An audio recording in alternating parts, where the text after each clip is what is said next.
Oke, kali ini kita akan bedah satu ide keren banget dari buku Retention Point. Sebuah panduan yang katanya bisa mengakhiri rasa frustrasi kita soal churn atau ya pelanggan yang datang dan pergi begitu aja.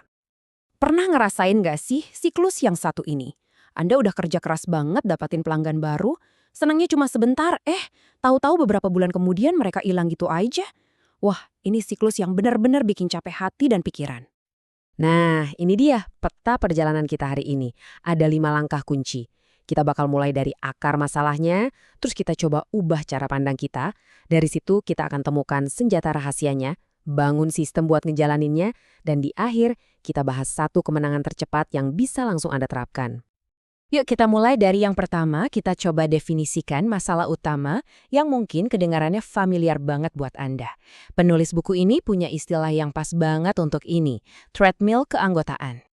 Kebayangkan rasanya kayak lari di tempat. Anda terus lari, bakar energi, bakar uang buat akuisisi. Tapi anehnya jumlah anggota kok nggak naik-naik. Kenapa? Ya karena ember Anda bocor.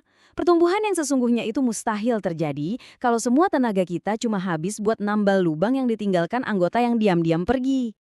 Jadi gimana caranya turun dari treadmill ini?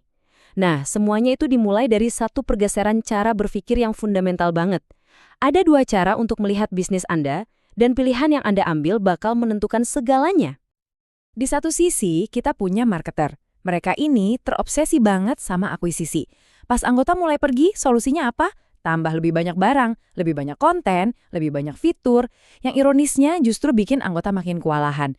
Tapi di sisi lain, ada pemimpin. Mereka nggak jualan barang, mereka jualan transformasi. Fokus mereka itu pada hubungan dan menginspirasi apa yang mungkin terjadi. Hasil akhirnya bukan sekedar pelanggan, tapi anggota seumur hidup. Beda banget kan? Ini pas banget sama kutipan dari penulisnya, Robert Scrope. Dia bilang, semuanya berbalik bagi saya ketika saya berhenti mengejar anggota baru dan mulai fokus menciptakan hubungan. Nah, ini dia intinya. Pergeseran dari sekedar transaksi jadi relasi. Dari merekrut menjadi mempertahankan. Oke, kalau tujuannya adalah membangun hubungan, lalu alat utamanya apa? Sekarang kita sampai pada konsep inti dari buku ini. Senjata rahasia Anda untuk menciptakan loyalitas yang sesungguhnya. Jadi, apa itu retention point? Anggap aja ini seperti momen klik. Momen yang spesifik. Bukan kebetulan. Saat anggota baru jadi terikat banget secara emosional sampai mereka memutuskan, oke, saya akan jadi lifer di sini. Di titik inilah mereka nggak akan pergi. Penulisnya pakai analogi yang jenius banget dari Netflix. Jadi, Netflix itu menemukan kalau setiap serial TV punya episode candu. Satu episode spesifik yang kalau penonton udah sampai situ, kemungkinan besar mereka bakal nonton terus sampai tamat. Tiba-tiba konsep retention points yang abstrak ini jadi masuk akal banget. 70%. Itulah angkanya. Menurut data Netflix, setelah penonton mencapai episode candu, itu 70% dari mereka akan terus menonton sampai akhir.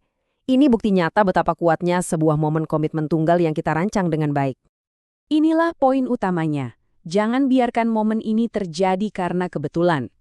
Tugas Anda adalah merancang sebuah jembatan, semacam jalur cepat untuk mengantar setiap anggota baru ke retention point mereka.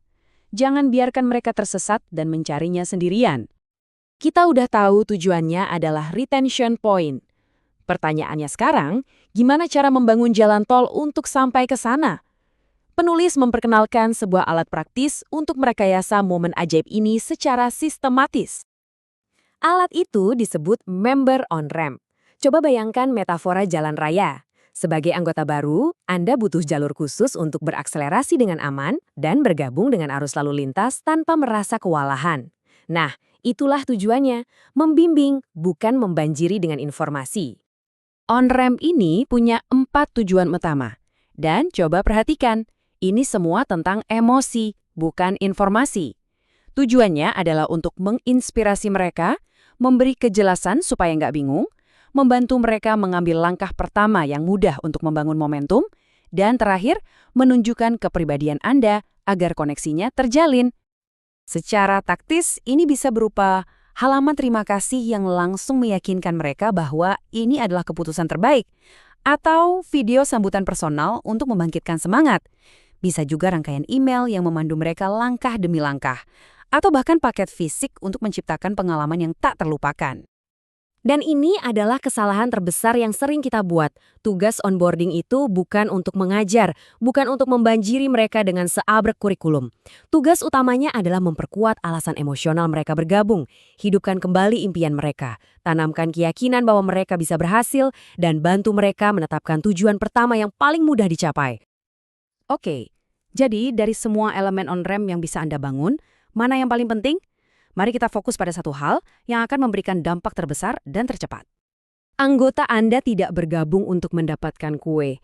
Dia bergabung untuk menyelesaikan masalah yang membara. Ini penting banget.